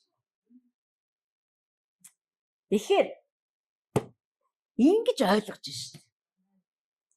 Өөрийнхөө Коринтчуудын дээгүүр Бурханаас өгсөн эрх мэдлийг ч ингэж ойлгож байна. Коринтчуудыг ч ингэж ойлгож байна. Тэдний амьдралыг ч ингэж ойлгож байна. Хинэн захиад бичээд байгаа юм. Юугаар бичээд байгаа юм? Хаана бичээд байгаа юм? Тэн дотор Паул би одоо яг юу хийгээд байгаа юм? Айгуу тодорхой яаж байгаа. Тэгэхээр би энэ дээр одоо Бурханд үйлчлдэг хүмүүсийн үйлчлэл тэдэн дээр байдаг эрх мэдэл тэрэнд нь та нар хэрхэн захирагдах тухай ярмааргүй. Энэ бол тусдаа өөр зүйл. Харин би энд юуг ярих гэдэг вэ? Христийн сүм бол хүний амьдрал огт өөрөөр бичигддэг орчин үеийн Библи мөн баггүй. Бид нарын уншдаг Библи илчлэлт номоор ингээд дуусч байгаа. Гэхдээ илчлэлт ном хүртэл одоо дуусаагүй байгаа ш. Энэ ном тэр чигээрээ хүмүүсийн амьдрал. Энийг хэн бичсэн бэ гэхээр ариун сүнсээр өдөөгдсөн хүмүүс ярьсан бөгөөд ярьсаар одоо ном болоод гарч ирсэн. Энд чинь хэвлэх машин гарч ирэх хүртэл энэ чинь байхгүй л гэсэн ш. Яригддаг л байсан байхгүй, дамжуулагддаг эсвэл одоо тий папирус энтер дээр хүн гараараа бичээд тэгээд гаргаж ирдэг. Тийм л байсан. Гэхдээ битүү хүний амьдралын түүх байдаг. Бид нар энд Самуэль бүр ихийг хөвлөд бүрэлдээгүй байхад ээжтэй нь юу тохиолдож байгааг бид нар мэднэ. Ээж нь яаж шанаж, ээж нь ямар их зовлон туулж, ээж нь яаж ад үзэгдэж, ээж нь яаж гоочлогдож байсан бид нар мэднэ. Ээж нь хүүхэд гаргахгүй эмэгтэй хүний зовлонг яаж туулж байсан бид нар мэднэ. Ээж нь тэр асуудлынхаа улмаас Бурхныг хэрхэн ирэн хайж байсныг бид нар мэднэ. Яг л бичсэн учраас. Тэгээд Самуэль хэрхэн буй болсныг бид нар мэднэ. Тэгээд Самуэль хэрхэн төрснийг бид нар мэднэ. Тэгээд ээж нь хэрхэн түүнд Бурхны өмнө 3-4 настай жоохон хүүхдийг Бурханд үйлчлээ гэж авчирч өгснийг мэднэ. Жил бүр түүнийг дахилчийн хувцаар хангадаг байсныг мэднэ. Бид нар Самуэлийн бүх ололтыг мэднэ. Самуэлийн алдаагч. Бид нар Давидыг бас мэднэ. Давидын хэн байсан, ямар гайхалтай хүн байсан бөгөөд ямар аимшигтай алдаанууд хийжсэн, хэнийг алсан, хинтээ унтсан бүгдийг мэднэ бид нар. Бид нар Библийн түүхүүдийг Библиэр гарч байгаа хүмүүсийн түүхийг уншихдаа ингэж боддог байх л та. За энэ алдааг ингэж намайг бити давтаасаа гэж Бурхан надад мэдүүлж байна гэж би тэгж бодохгүй. Харин Бурхан бидэнд юу гэж хэлж байна вэ гэхээр агуу Давид ч байсан алддсан юм а чи алдсан шүү л гэж хэлдэг. Чи алдна. Чи алдах учраас бити урам уур. Тэгээ тийм учраас эн чинь бүхэлдээ одоо Паул гайхалтайгаар гаргаж ирж байгаа байхгүй. Хүүе. Миний юу хийж байгаа? Миний хийж байгаа зүйл зөв буруу. Би хинээс авсан. Би хинтээ алхдгийг. Хинээс хүлээж авсан. Эннийг баталдаг юм бол та нарын амьдрал юм аа. та нарын амьдрал. Та нарын амьдралыг Христ өөрөө бичдэг бөгөөд ариун сүнсээр хүмүүс уншдаг. Тэгэхээр та бидний амьдрал бол Библиэд биш. Бид нар бол явдаг Библиэд байгаа байхгүй. Хүмүүс бидний амьдралыг та бодох байхад та үгүйдгүй минийхийг намайг тоож хардаг ч хүн байдгүй шүү. Тийм биш шүү. Та ямар амар уншигдаж байгаагаа мэдчихгүй.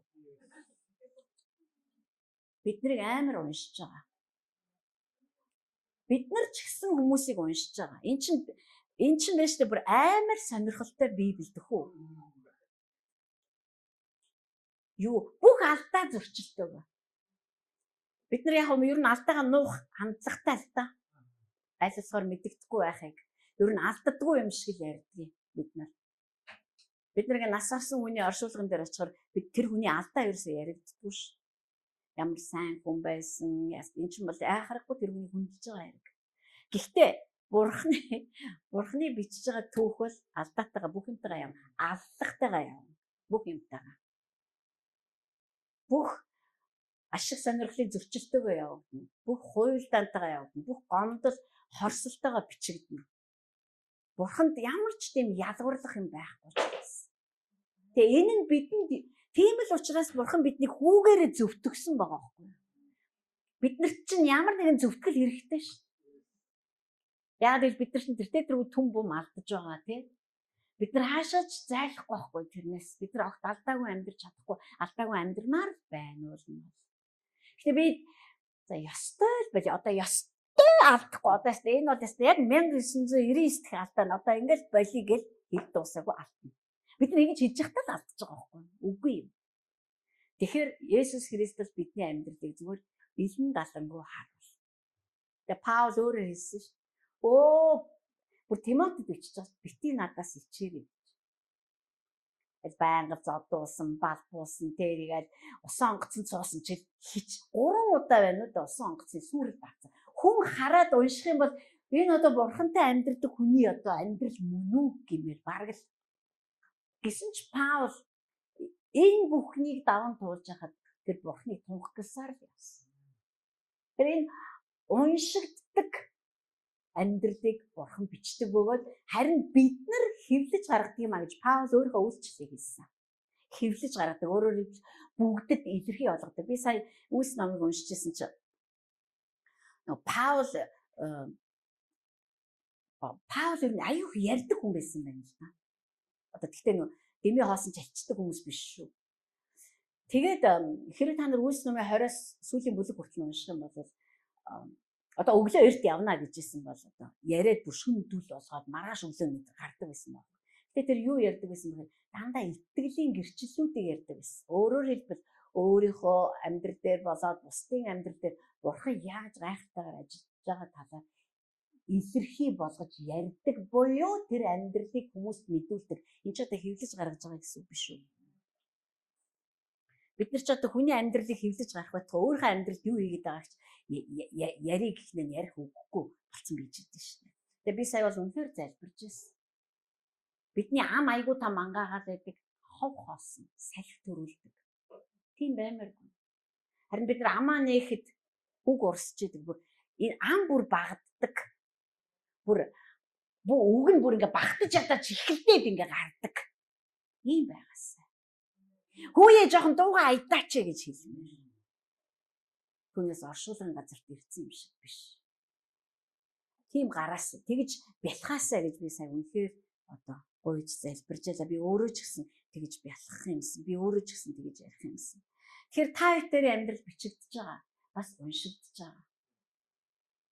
Библиэлд гарч байгаа бүхий л хүмүүсийн амьдралыг бид нар Саул хааны түүхийг бол бүр би зассан массантай нүртэл мэднэ ш. Хаан хүндэрж яахт нь юу болж ийсэн. Тийм биз дээ манайхаа. Одоо бид нар мэднэ штэ. Нэг агууд ороод хүндэрж ийсэн чинь хажууд нь Давид байжсэн. Тэгэл хормоноос ногтож авсан. Ребека хүүхэдтэй болсон. Гидсэн дотор нь бөөн зодоо болсон. Тэгээ бүр Библиэр ингэж хэлсэн байна. Ребека ингэж хэлсэн. За жирэмсэн болоод хүүхэд гаргах нь ийм хэцүү байд юм бол би үхмээр байна гэж хэлсэн бурхан. Тэгэхээр тэр чинь бүр тэр чинь хүсэж олсон хүүхэд шүү дээ. 20 жил гуйсны дараа 40-т Ребека эдээсэн бом ямар ч байсан нөхөр нь бол 40-т байсан. 20 жил гуйсны дараа 60-таад нь 2 хүүхэд төрсөн. Тэгтээ нөгөө хүссэн хүлээжсэн хүүхэд нь гараад ирэхэд хүн чинь яаж иж байгаа төрүүлээ л гэж бодно юм сте. Хин ч үхий гэж бодохгүй шүү дээ. Гэтэл тэгс санагдах хүртэл тийм хэцүү байсан. Бид нар нь шүү дээ хүмүүсийн амьдралын түүхийг уншиж байхдаа тэр чинь ямар ч тийм юу байхгүй заа юу. Дэгстүүлсэн юм юу ч байхгүй. Ингэж нөгөө Библи худалдан авагчдад реклам болгож дэгстүүлсэн юм юу ч байхгүй. Бүгд яг хүний амьдрал бүгд энэ бүгдээрээ бидний амьдрал загварыг өгдөг. Загварыг өгдөг. Бид нар энэ загваруудаас сурж явах хэрэгтэй байхгүй юу? Тэгээ бурхан ингэсэнд орол би үхий гэд тэр бурханы өмнө очиж хэлдэг. Чадахгүй би юу төрүүлэх болиж юм. Хүүхэд гэж ярихаач болиж зэрэмсэн болох ч амар хэцүү юм байна. Хүүхэдтэй ч амар одоо харахгүй та би бүр яг үхлээ одоо би зүр үхий. Ямар ч эхо хөгжөөгүй. Ямар ч томограф, ямар ч MRI юу ч байхгүй. Шээсний шинжилгээ юу ч байхгүй. Харанхуй үе шүү манайхаа. Тэгэхэд бурхан түүнд юу хэлсэн бэ гэхээр аргагүй штэ дотор чинь 2 үндэстэн байна. 2 хүүхэд ч гээгүй. 2 эрэгтэй хүүхэд ч гээгүй. 2 үндэстэн байна. Тэгээд тэр эмэгтэй шууд тайвшир хүү үндэстэн байгаа бол одоо бүр ингэхээс яат юм бэ? 2 үндэстэн байна чинь. Бүгд загвар манайх. Бид нар энэ түүхүүдийг уншиж байхдаа зүгээр нэг унтахынхаа өмнө уншдаг үлгэр домог гэж бодож унших хэрэггүй. Энэ чинь загвар аахгүй. Өнөөдөр юм их хөгжсөн биднийг ариун сүнсрүү битээ очие гэсэн үг биш. Харин ч илүү их очих хэвээр анхааруулж байгаа. Ариун сүнсрүү очиод яах юм бэ? Тэртээ тэргүй юу байгаа юм чи. Компьютер томограф байгаа юм чи. Очиод харуулчих. Компьютер томограф бол тэгж хэлэхгүй ш. Чиний дотор 2 үндэстэн байна гэж хэлэхгүй ш. Зөвхөн бурхан ариун сүнсээрээ тэгж хэлж чадна.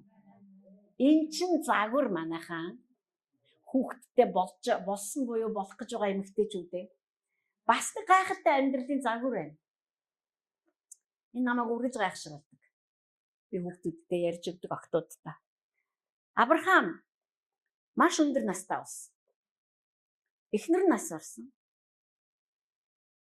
Ганц хүн Исаак нь Авраам ганц үтэй байгаагүй. Тэгэхдээ ганцхан хүүл амлалтыг авна гэсэн. Исаакт тэр нас орохоосоо өмнө ямар ч байсан эхнэр олж өгөө гэсэн. Би ер нь 2 ч гоё загвар харсан юм биш үү манайхаа. Би дараад нь тэрийг бас хэлнэ. Энэ түүх бол загвар. Тэгэхээр та бидний амьдрал загвар суугдж байна уу юу? Та бидний амьдралыг хүмүүс уншаад авчгаар загвар байна уу? Эсвэл бид нар зүгээр энэ ертөнцийн хүмүүс шиг урсгалаараа хөвж явна зомгол шиг. Тэгэхээр Авраам бол тэгтээ тэрнээс хойш зөндөө амьдрсан ш. Исаакд эхнэр авч өгөх гээд өөрийнхөө одоо зарцыг дуудаж явахдаа тэрнээс хойш зөндөө удаан амьдрсан баг. 175 наслсан штэ. Тэгээд зарцаа дуудаад за чи яваад миний нутаг руу яв. Google дэж үзсэн чинь тэр 700 км орчим зайтай байдаг гэж хэлээ. Одоо яг Кананаас тэр Харан руу явхад. Тэнд очив. Тэнд миний ах байгаа, ахын хүүхэд байгаа. Лабаны охтуудаас нэгийг нь манай хүүд эхнэр болгоод аваад. Бүр заагаад бүр нэр зааж өгнө. Тэгээ зарц нь аяг гайхдаг. Хүүе юу вэ? Эзэн минь ээ. Одоо орчин үеийн хэлээр ярил л да. Та юу яриад байгаа юм? Би 700 км яваад очтгоо. Лабан байгаа ч юм уу, байхгүй ч өнгөцөн ч юм уу, нүүцэн ч юм уу энэ. Тэр үед утас байгаагүй дахиад анхааруулъя. Тэр үед шуудан ч байгаагүй заа юу. Тэгээд байгаа ч юм уу, байхгүй. Тэр охтууд нь хамгийн гол нь тэгээд хөөхөн ч юм уу, муугаа ч юм уу, хүүхэд гарах чадварч байгаагүй. Бүр тас харахгүй. Дээрэс нь эрхүү намайг дагаад 700 км туулаад тэгээ би ихнэр нь одыг наа чи нэг л айгүй сэжигтэй байна. Болох юм уу? Тэгээ Авраам яасан бэ гэхээр бүр тангараг тавьсан. Чи бүр тангараг. Чи хэрвээ тэндээс ихнэр яг ба зүгээр гэхдээ чи охтууд нь байгаад чиний хийснээр явахгүй гэвэл би чамайг чөлөөлж. ганцхан миний хүүд эндээс ихнэр битээ авч. Гэхдээ энэ бүгд загвар. Би ер нь нэг бүтээсээ дээр залбирая гэж бодож байгаа охид хүүгүүдийнхаа төлөө. Бидний охид хүүгүүд бурханлаг гэр бүлийг барихгүй бол өөр хэн барих юм? Бид нар яагаад зөвшөөрсөн? Өө тэгэл яах вэ? Тэгэл явж байгаа л тэгэл яах вэ? Яах вэ? Нэг амттай суучин. Яагаад хүн ингэ санаад явж шин манайхаа? Үхээс өмнө би энэ хүүхдийг те энэ чинь амлалт бид нар ч одоо амлалтанд амар дуртай. Амлалт чинь надаар дуусчихгүй шин. Бурхны амлалт бол мянган үеийг тижэн шин. Амар дуртай амлалтанд нь. Гэтэл бурханлаг бас нэгэнтэй холбогдчих юм бол тэр амлалт тэгэл үгүй шин. Тэгээд тэр үеэрээ дуусна шин. Гэтэл энэ чинь нэг Авраам гэдэг хүний амьдралыг бид нар чинь судлаад уншаад би байс бүгдээрээ л Авраамын тослогоо амаараа тамилгоог намаар Авраам шиг баян болмоор Авраам шиг яамаар нэмээр 100 өрсөн ч хүүхэд гаргамаар бид нар бүгдээрээ хүсдэг. Энэ хүн шиг яад ийм одоо шийдэм гэх юм уу та шийдэм гэв шийдсэн тий. Авраам ч өөрөө мэдэхгүй ш нэрээ 700 км-ийн цаана юу болох юм ер нь тэгж ярих юм бол 700 км-ийг аюулгүй туулна гэсэн баталгаач байхгүй тэгж ярих юм бол хээр яратан байна тэр үед буулаа байгаагүй бүр үнэхээр энэ бол жинхэнэ итгэлээр амьдрдаг үе байсан байгаа даа. Тэгэхээр бидний итгэлийг хулгайлах ямар их зүйл өнөөдөр байна тэ бүр бид нар чинь тэгээд итгэхээс өмнө амар их юм бодно. Эхлээд юу ч гэсэн утсаар ярив. Их дараад нь юу ч гэсэн мессенжерээр чатаар нэг холбогдоод царийг нэг харчих ядар доллар юм уу яадаг юм. Бүр ерөөсөн. Ингээд хахаар бидний итгэл юунд ч ажиж өгөхгүй байгаа байхгүй айгу хэцүү нэрээ. Бид нар чинь сохроор итгэн гэдэг бол баг солиор л байгаа байхгүй. Авраам чи итгэлийн өвгдөөс орчин үеийн бүх итгэгч нараас асуух юм бол чи хиний итгэлийн хин чиний итгэлийн өвгдөөс Авраам чи тэгвэл Авраам шиг байхыг хүсэж байна гэдэг баг. Бид чиний залбираад өө тэгээч гэж залбиулах байх та. Тэгээ зарцсан тангараг тавьчих чи явсан. Тэгээд тэр чинь бүр амар итгэлтэй заа юу. Тэр эхнэрийг олно гэж итгээд бүр алтан малтан бугуйвч могойвч одоо тэгээ хамарч ихний эмэгнүүд одоо бүгдээр ингэ аваа явсан маа шүү.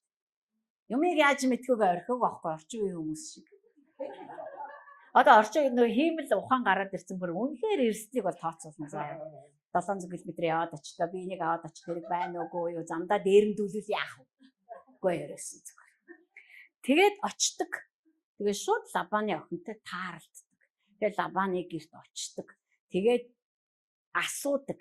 Охин нь тэгэл та би явъя. Тэр эмэгтэй бол бүр гэрлэн гэдгээ мэдэрсэн л байсан баг. Би бол тэгж л бодож байгаа. Тэгээд хамгийн гол нь Лабаны охтуудыг хүмүүжүүлдэг Дебора гэж аимшигтай алдартай асрагч эмэгтэй байсан. Библиэр баг дурддагдаг үү? Түүнийг оршуулахад одоо тэр маш чанга дуугаар туйлын гашуудж уйлж нэг царс модны дор оршуулж исэн учраас тэр царсыг одоо тийм уй гашууны царс гэсэн утгатай юм да тэгж нэрлсэн байт юм байна лээ. Тэгэхээр би бодохдоо Авраам бол тэр эмэгтэй амар бурханлаг охтуудыг хүмүүжүүлж байгаа гэдгийг мэдсэн лээ тараа. Тэр чинь Нахорын гэрээс мэдээ ирдэ штэ тэрний өмнө ийм тэдэн хүүтэй боллоо, тэдэн охидтой боллоо гэх та нар юу уншдаггүй тэр дүүгийг уншаараа заа юу. Би ерөөсөө санаа зохиогоош зарим ч бүр над руу гайхаад ийм юм яг гардыг юм уу гэсэн маягтай хараад байгаа байхгүй. Гардыг шүү манайхаа. Түнд сураг ирдэг байхгүй одоо захиа ч юм уу захиа хувь хүнээр ч юм уу дамжуулдаг гэдэг. Тэгэхээр би Авраам бол тэр үед бодсон л баг. Яагаад болохгүй гэж тий. Бид нар боддгоо байхгүй да ер нь бол байх гэж байгаа. Нэг юмтай суух нь ойлгомжтой гэдэг нэг хүүхэд гарах нь ойлгомж. Нэг л их урдаас бүгдийг ойлгоцсон одоо гүн ухаанууд. Хэрэг бурхан биднийг үнэхээр шийдээд итгэлээрээ бурханд хүүхдүүдийн амьдралыг даатгаад ингээд хөдлөх юм бол бурхан ч гэсэн хөдөлгөөнд орно. А бид нар зүгээр яах вэ? Тэгээд ертөнцийн жам штэ. Тэгээд эмэгтэй хүнтэй суугаад хүүр. ертөнцийн жам юм да гэж ертөнцийн жамыг яриа суух юм бол ертөнцийн жамаараа бид нарт бас бурхан ертөнцийн жам руу орохгүй штэ. Тэр өөрийнхөө замаар ажиллах байхгүй юу? Тэгээд тэр очсон. Тэгээд эхнэрийг нь аваад ирэхдээ асрагч ихийг нь ч гэсэн цуг авчихсан. Тэгээд Исаактай гэрэлсэн шүү. Гайхалтай. Тэгэхээр бид нар энэ алдартай, гайхалтай одоо тийм гайхамшигтай энэ түүхүүдийг уншиж байхдаа бид нар энэ загваруудыг олж харж байгаа. Энэ хүмүүс нэг юм хийсэн байгаа байхгүй, төлөөсийг төлсөн байна. Бөө явдал суудал болсон биз шүү. Тэгэхээр бид нар энэ явдал суудал руу орохоос өөр арга байхгүй гэсэн. Тэгээ би бол одоо 2 жилийн өмнө, жил асын өмнө би Авраамын түүхээс энийг уншичаад би үнэхээр залбирч ирсэн. Бурхан минь яг л ингэж л хүүхдүүдийн маань амьдралд явагдаасаа. Бас энийг бас олж хармаар байна. Тэгэхгүй бидний хүүхдүүд ингээд төөрч тэнүүчилдэг газраасаа төөрч тэнүүчилдэг хүмүүсийг л олж аммааргүй шин. Тийм учраас тэр яг өөрийнхөө ДНК-тай гэр бүлээс ихнэр авчирч өгөө гэж Авраам хэлсэн байгаа. Энийг бас битгий махчлаад ойлгочоорой, хамаатныхаа хүнтэй хүүхдээ суулгах гэдэг байхгүй шүү. Энд чи хаанчлын ДНК-г тийсэн, хаанчлын сүм дотор, эсвэл хаанчлын одоо ахын дүүс дотроо явдаг тийм хүмүүстэй бидний өрөвдөө. Жишээлбэл ийм гайхалтай одоо загвар бас гарч ирж байгаа. Тэгэхээр бид нар энэ бүгдээрээ Бурхан өөрөө хүмүүсийнхаа амьдрал дотор нь амьдралаар бичсэн захидал байгаа. Тэгээ өнөөдөр бидэнд хэвлэгдэж гарч ирээд бид энийг уншиж байгаа. Энийг номлогч нар тайлбарлаж өгч байгаа гэдэг чинь хүмүүст одоо зүгээр нь хэвлэгдсэн номыг одоо хүмүүсийн бүр амьдралд нь бүр хэвлэж өгч байгаа гэсэн үг шүү. Ингэж амьдрсан. Бүгдэнд нь одоо загвар байгаа. Одоо Йосефийн амьдрал 17 настай хүү. Гэхдээ тэр 17 нас хүртлээр эцгээрээ сургагдсан. Йосеф бол багада унчирсан шүү дээ. Та нар мэддэг бол дүүтэйгээ хоёулахна. Дүү нь бол бүр ерөөсөө ээжигээ хараагүй. Ээж нь төрөлтийн өндөрлөөс болоод нас барсан. Тэм учраас аав нь Йосеф дүү хоёрт маш хин блэ дүүгийн Йосеф. Бенжамин. Үнэхээр хайртай байсан. За тэгээ хүү өссөн. Тэр бүр үнэхээр 17 настай мөртлөө бөөр хизээ язааны юм шиг аимшигтай хариуцлагатай болоод сургагдсан байсан. Ахгүй хараа Йосефийн амьдралыг харах юм бол тэр ерөөсө ахын төвшөндөө бүх асуудлыг шийдэж чаддаг байсан амар сонир. 17 настай хүү шүү. Тэгээ бүр аавын баруун гар. Тэгээ аав нь бүр ах нар нь яаж ажиллаа. Дээр нь 10 ах байгаад байгаа байхгүй. Тэгсэн хэрнээл бүх одоо гэр орныхаа ажлыг одоо ерөөсө зүгээр шийддэг одоо бүр ингэ бүр зохицуулдаг. Тэм учраас ах нар нь туйлын дургу. Энэ мод жоох юм бич бидний дүү юм бич биднийг дандаа. Энд чинь загвар байхгүй юу та. Тэгээ дараад нь Египтийн нутагт очсон. Батифарын гэрт очиод ажиллахад тэрэнд тийм хэцүү байсан уу? Үгүй шүү дээ. Яг мэдээж цар хүрээ масштабын хувьд бол том байсан баг. Тэгээ хайр нутаг гэдэг утгаараа өөр байсан баг. Гэхдээ бүр зохицуулаад менежлээ сурцсан хүн чинь яг тэрүүгээрээ тэрийг хий. Дараад нь Египтийн фараоны баруун гар болоод одоо үндэстнийг захирсан байна. Эн чинь бүгд загвар. Харж байна уу? Тэгэхээр эн чинь бидэнд юу гүг хаана хүүгээ 3 нас хүртэл өөрөө өхөөрөө тэгжиж жагаад авчиж өгсөн. Дараад нь Мосегийн ээж хүүгээ өөрөө өхөөрөө тэгжиж жагаад фараоны хатанд үгүй биш охинд нь авчиж өгсөн. Тэд нар чинь бүгд суулгах ёстой юмыг суулгаж өгсөн биш. Зөвхөн зөв хоолтын дэглэмийг биш. Хөхөөрөө зөвхөн хооллохын ач холбогдыг суулгаж өгсөйг биш. Хэн болох вэ гэдгийг шийдэж өгөө явуулсан байна. Одоо эрдэмтэд баталж шүү дээ. 3 нас хүрэхэд хүүхэд хэн болох нь аль хэзээ тодорхойлогдсон байдаг. Өөрөө ч ухамсарлаагүй юм. Тэгэхээр бид нар хүүхдүүдэд хүмүүжүүлж явахдаа бидний хүмүүжлүүд 17 болоотод нэхлэх гээд идэв. Үгүй ш яйл үжи хацарсан гэж. Биш бүр няраагаас нэхлэх хэрэгтэй. Бүр хөвлөд байхаас эхлэх хэрэгтэй байхгүй. 5 хүүхэд гаргасан би танд хэлж байна.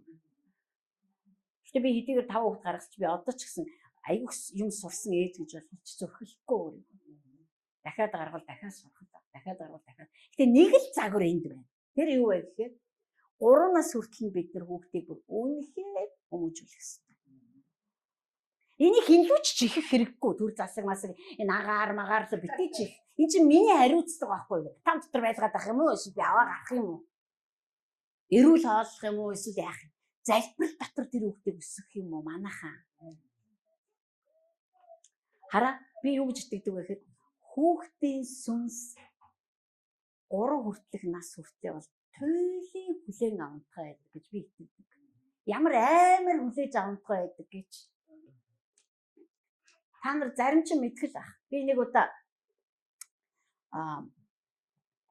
нэг бишээ нэлээ хэдэн ч удаа юм. Манай баг охин тэгэхэд сар гарантай л байсан юм. Биш 2-3 сартай байсан юм болов. Яагаад гэвэл диван дээр би диваны түвшлийг налуулаад ингээд суулгахад тэр сууж исэн. Охиноо тэгээ суулгачаад би өмнө нь зогсоод магтаад, залбираад. Тэгээ би нэг анзаарсан чи манай охин жоохон байхгүй тэр чинь 3 сартай л байсан багтаа юм төвшүүлэхгүй сууж чадахгүй тийм одоо байсан байхгүй. Бүр ингээ харчихсан. Тэгээ би гинт тэр надтай хамт байгааг санаж байгаа. Нэрийн ч надтай хамт байгаа юм биш үү? Дараад нь би бас айгүй тод санаж байгаа зүйл нь болохоор бас гэгээгийн төлөө би залбирч ирсэн. Тэгэхэд нөө гэгээ маш их өвдсөн байсан та. Тэгээд залбирч ирсэн. Эхлээд мэдээж эдгэж өгөөч гэж залбирч. Сүүлдээ залбирал бүр юу ч болсон юм бол амар гүн юм руу ороод ингээд залбир. Тэгээд нөгөө хүүхдээ харсан чинь бүр ямар тийм өвчтэй хүний царай авахгүй бүр туйлын бүр нэг юмыг уугаад байгаа юм шиг. Их тийм. Тэгээ би үнэхээр талархдаг. 2 зээгээ би баг ийтээр үнэхээр залбирал дотор өсгөж өндөлгөөд явуулсан да үнэхээр талархдаг. Заавал тэнд нэг юм суугдсан байна. Энд чинь загвар бид нар эндээс сурдаг. Энэ загвар гэдэг чинь Тэнгэрээс харсан загвараа хүн газар дээр хийж яана л гэсэн. Бид нар ганцхан сүнслэг юмнаас бусад юмн дээр нь мөнгө төлөөд түгээд ээж болохгүй шүү. Бид нар бүх юмн дээр нь анхаарах хэрэгтэй байхгүй. Бид нар ялангуяа энэ сүнслэг зүйл дээр нь анхаарах хэрэгтэй. Хэрвээ тэгэл том болчих юм бол одоо бол бүр хүүхдийн нөгөө хараа хүүхдийн нөгөө ийм гинт чанар бүр няраагаас илэрдэг болчихсон. Бүр няраа хүүхдээс ч та амар гинт зан чанарыг олж харна. Энэ одоо тийм нэг тийм сүнслэг биш юм шиг номлол юм шиг тань санагдаж байна. Гэтэ энэ чинь сүнслэг зүйл. Тэгэд энэ нууцыг өгн бид нар ихлэ мэддэг байх хэрэгтэй байхгүй юу? Энэ тэнд очиж сургалтанд суух биш. Хэрхэн сайн ээж сайн аав болох биш. Энд чи бүх загварууд энд бичээстэй байж. Загвар. Бид нар эндээсээ суралцах хэрэгтэй ш. Тэгээд тэгээ яах вэ? Тэр загварыг сураад бид нар амьдрал дээрээ суулгана штэ. Одоо бидний амьдралыг уншиж байгаа хүмүүс яах нь? Тэндээс загварыг авна гэсэн. Одоо тэдний амьдрал руу энэ загвар орно. Тэгэхээр бидний амьдрал бол тэр чигтээ өөрчлөлтөн дотор явж явах хэрэгтэй. Бид нар тэр нэг тийм сонин хачин одоо тийм нэг маленький бодлоодаас салах хэрэгтэй. Сүмд яваад нэг ааш зангаа сайжруулчих юмсан. Сүмд яваад нэг уур уцаараасаа жоохон багсгачих юмсан. Бас жоохон үлдээх гэдэг ш тэр уур уцаараа. Сүмд явбал нэг арх ухаан болчих юмсан. Сүмд явах юм бол одоо тий тамхи татхаан болно ч гэдэг. Үгүй энэ чи загварын тухай яриад байгаа. Бидний амьдрал чинь загвар болох хэрэгтэй. Бид нар загваргүй амьдралаар амьдраад байх юм бол загваргүй амьдралууд бий болно ш. Энэ зөвхөн зөв ойлголттой холбоотой ч юм биш. Бид нар сая Сайрус пастрын оршуулгын ажиллагааг бүрэн ихээр мэдсэн. Тэгээ одоо нөгөө бүх юм онлайн болсон болохоор бас нэг талаасаа маш их зол завшаа. Нөгөө талаасаа бүр үнэхээр их харамсалтай. Бүр маш их тийм нулимс урсгасан айгүй хүнд тийм зүйл байсан. Тэгэд үнэхээр ярьж илээ нэг сүнсний хүн одоо бас яг дэглэм энэ төр барьж ирсэн. Тэр чинь нэлээд жинтэй хүн байхгүй юу? Тэгээд дэглэм барьж ирсэн. Тэгээд маш олон хоногийн конференц хийгээд дөнгөж дууссан байсан. Яг дараагийнх нь 18-нд эхлэн гэжсэн. Ердөө тэр хооронд гів гинт нас болсон байлээ.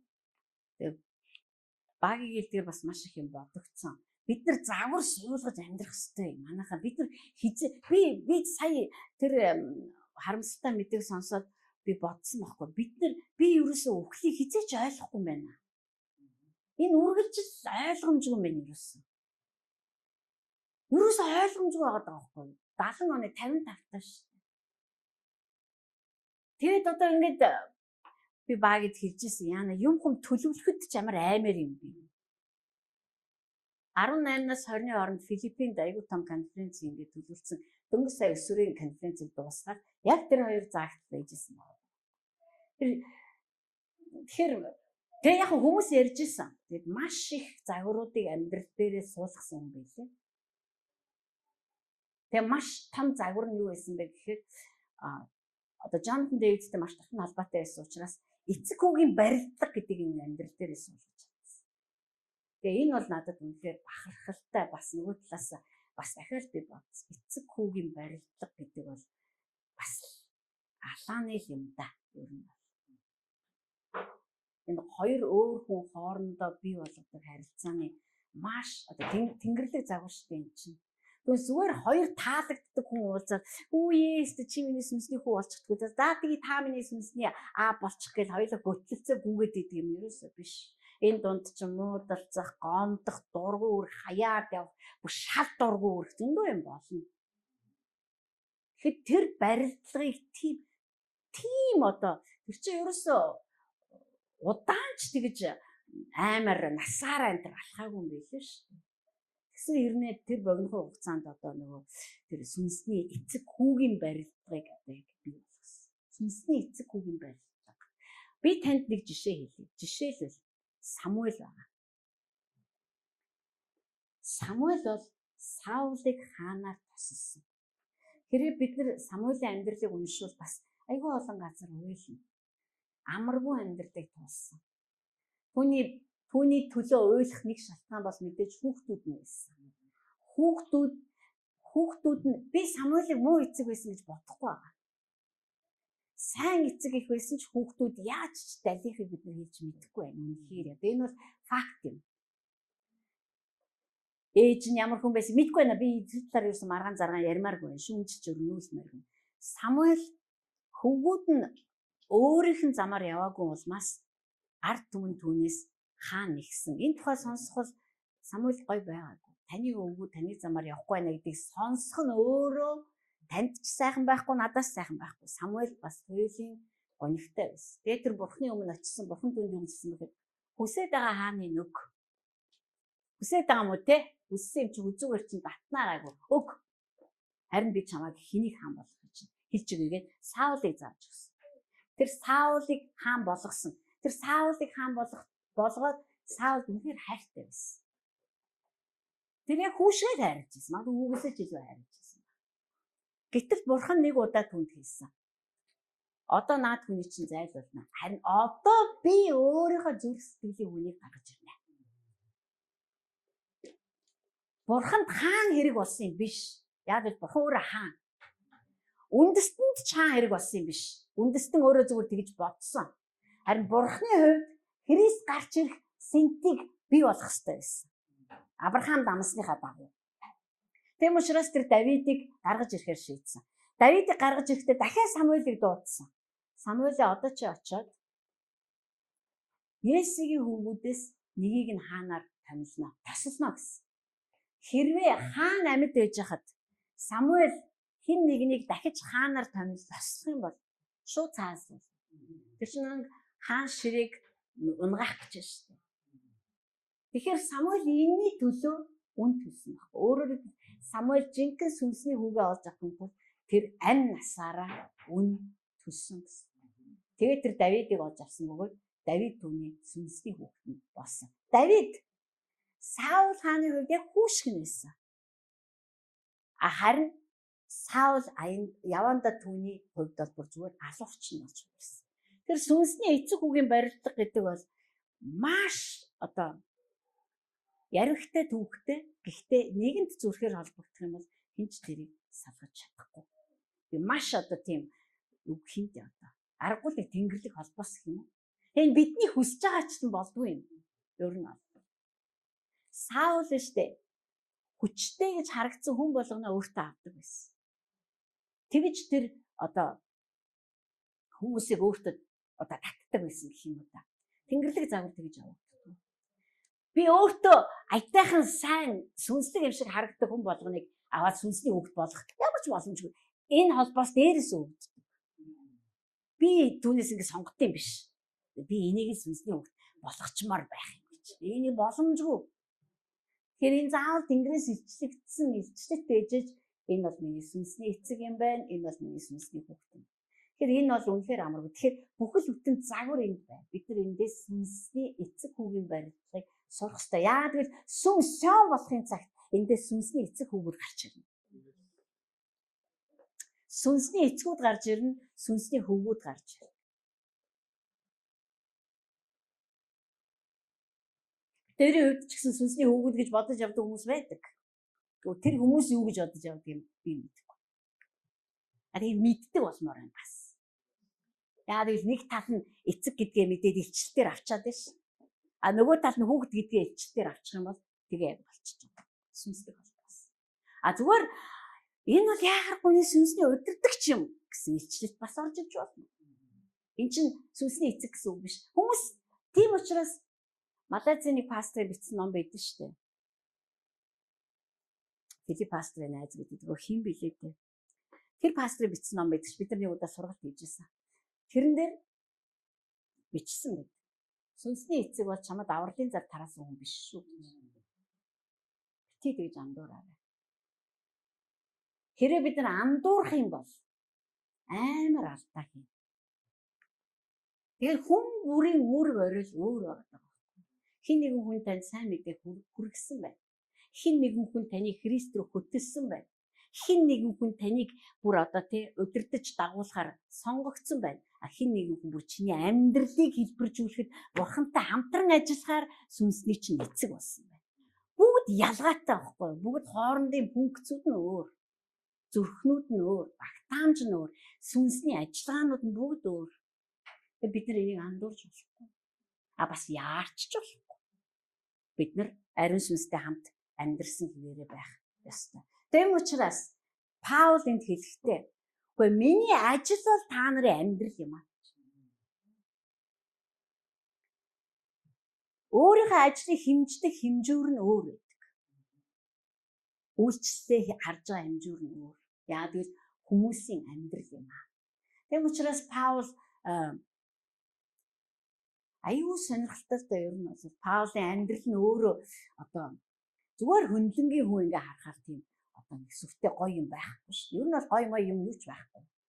Гэхдээ өөрөө хараад тодорхойлж байгаа нь болохоор хүний амьдрал юм аа.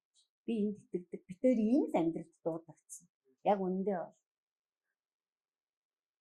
тэр бизнес хийж, мөнгө хурааж, цуглуулж, хувааж, хуримтлуулж, одоо түгээж, тарах энэ битэрийн ажил биш. Энэ өөр хин нэгэн хийн. Битэрийн ажил бол Бурхантай хамтарч хүмүүсийн амьдралыг барьж байгуулах.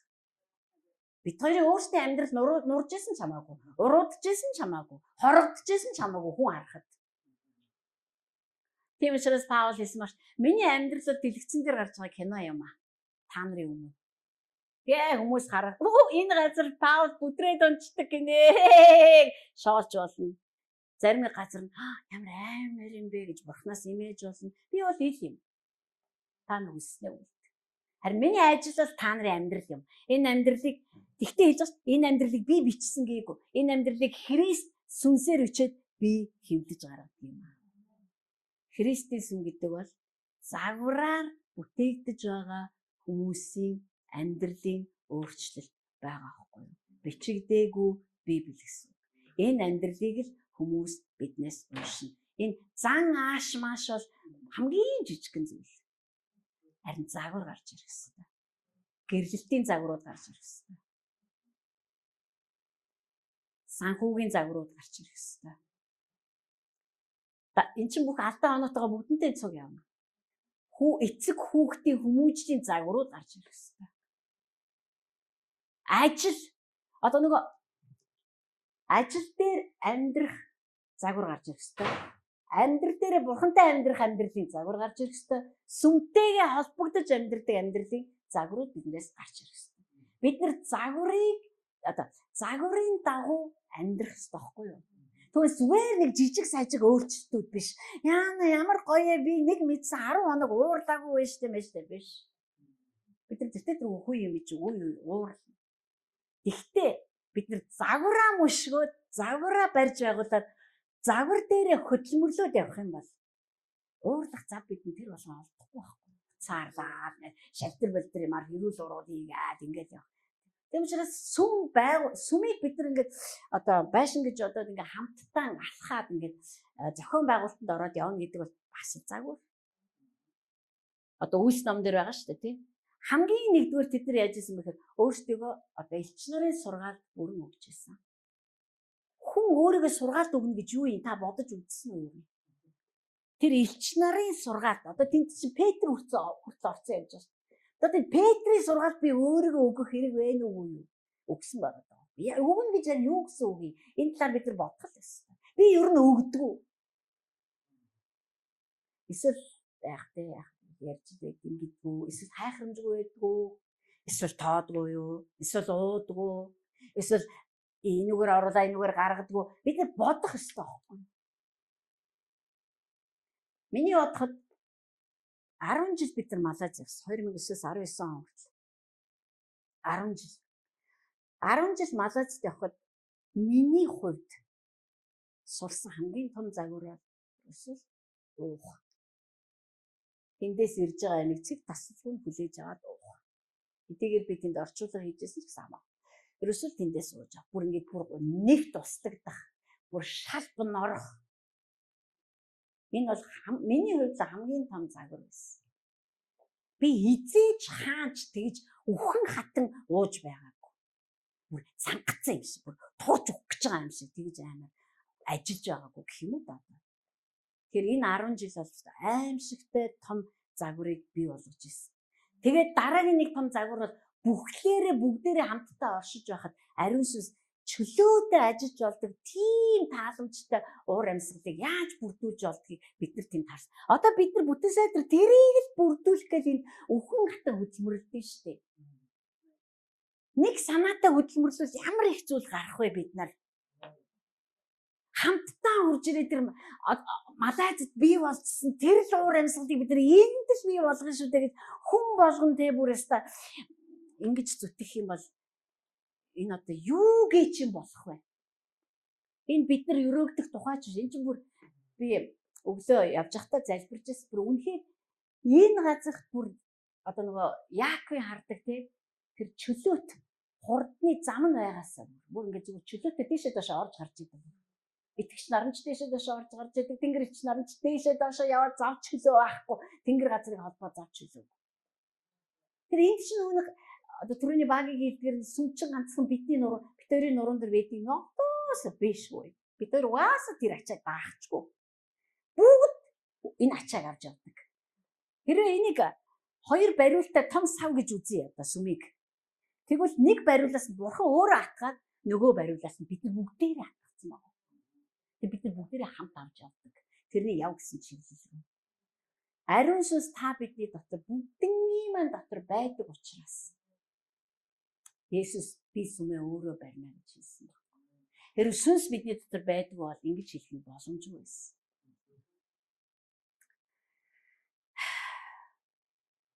Хайртай дүүсээ.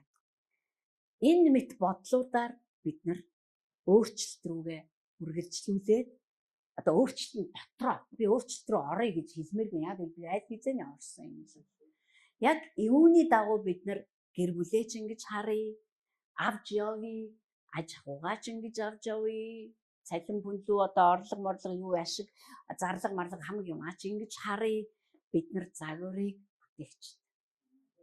Бид нар ингэж өөрчлөгдөж харин хүмүүс бидний амьдралыг яг Библи уншиж байгаа юм шиг унших хэрэгтэй. Хараа бидний амьдралаас зүгээр хальт хүн нэг загварыг барьж аваад өөрсдийнхөө амьдрал суулгачаад та тэр амьд явсны хэрэг бүтэж байгаа юм шүү. Би бол тэгж бодож ш. Гэхдээ нэг айлч гэсэн бидний хараад яг ингэж хүмүүжүүлэх хэрэгтэй юм шүү дээ. Яг ингэ эхнэр нөхөр гэж энийг хэлдэм бэ. Тийм учраас Паул бол энд нэг талаасаа өөрийнхөө үйлчлэлийг ярьсан, нөгөө талаасаа бидэнд надад л маш том одоо ойлголтыг нээж өгсөн. Тийм ээ бид нар бол бичигдээгүй Библи биш ээ. Бид нар бол бичигдэж байгаа орчин үеийн амьд явдаг хөлтэй, гартай, амтай чигтэй Библи. Бидний амьдрал хүмүүст уншигддаг. Ариун сүнс хийж байгаа ажилдаа уншихгүй нэг хизээж авахгүй. Заавал унших. Тэгээд дараагийн цугларалтын дээр цөмөрөө дараагийн одоо Христийн сүмийн дараагийн зүйлүүдийг ярина. Би бас бодож байна. Би ангаасан шиг та ч бас ангаах баха. Үнэхээр гайхалтай. Тэгээд бид нэр тэр л хэмжүүрүүд рүү явах хэрэгтэй. Яг л Христ өөрөө юм тэр хэмжүүр нь. Энд талархаж байна. Эзэн минь ээ. Та энэ газар дэлхийд амьдарч байхдаа л аль хэзээний өөрөө загварыг хүмүүсийн амьдрал дотор суулгаж өгч байсан. Өөрийнхөө дагалдагч нарт танд загваруудыг дамжуулан өгөхөд 12 хүн багтаагүй маа. Цөөхөн байна, бага байна, жоохон байна гэж та хэлээгүй. Та бүр үнэхээр хүмүүсийн амьдралд өөрийгөө юулж өгч байсан учраас таныг явсны дараа ч гэсэн ариун сүнсээр хүчрхэгчсэн тэр хүмүүс үнэхээр тэр амьдралуудыг цааш нь дамжуулаад явсан. Одоо өнөөдрийг хүртэл 2000 жил өнгөрчөөд байгаа хүмүүсийн амьдрал бодит биелэлээ олсоор байна. Энэ үндэстэн дотор хаанчлалын дуу хоолой болсон Библи бичих бүр амьд Библи танаар бичигдсэн амьд Библи болсон хүмүүсийн амьдрал нэгэнд харагдаж байгаа учраас бид нар итгэл найдвараар дүүрэн байна. Та хаанчлаа үнэхээр бидний амьдралаар дамжуулаад улам тэлэх болтугай. Та биднийг үнэхээр ийм л загваруудаар өрөөж өгөөч. Та бидний хүүхдүүдийг тэнгэрлэг загвараар өрөөж өгөөч. Бид нар дахиж охтуудаа, дахиж хөвгүүдээ бид нар Бурхныг үзен яддаг, Бурхныг жигшдэг, Бурхныг үл тоодог, Бурхныг хүндэлдэггүй тийм хүмүүсийн гарт өгмөөргүй байна. Бид нар харин ч нээлттэй зүрх сэтгэлтэй бүр танаас урдаас бэлтгэгдсэн, бүр танаас урдаас хэн нэгнээр дамжаад хүмүүжигдсэн тэрл хөвгүүдийг, тэрл охтуудыг хүсэж байна ааваа. Бидний эцэг, бидний итгэлийн өвөг дээдэс Авраамийн амьдрал дээр энэ үнэхээр тодорхой байсан. Тэгээд бид нар энэ дэлхийдээ эвлэрээд хинтээж яах вэ одоо тэгэл болж лээвэл тэгэл тэр эргчлөөтэй суух ингэж амьдрмааргүй байна. Энэ өрөөл биднээр ихэлсэн биднийг үхээд дуусхлаар дуусмааргүй байна. Энэ өрөөлийг аваа явж чаддаг бурханлаг охтуудыг илгээгээж, бурханлаг хөнгүүдийг илгээгээж ааваа. Бид тийм хүмүүст охтуудаа өгч бид нар тийм хүмүүст хөнгүүдээ өгмөр байна. Бурханлаг гэр бүлийн загвар үнэхээр энэ сүм дотор бидний амьдрал дээр Есүс Христээр бичигдээсэн ариун сүнсээр. Анда баярлалаа эцэг. Би Есүс Христийн нэрээр ярьж байна. Амен.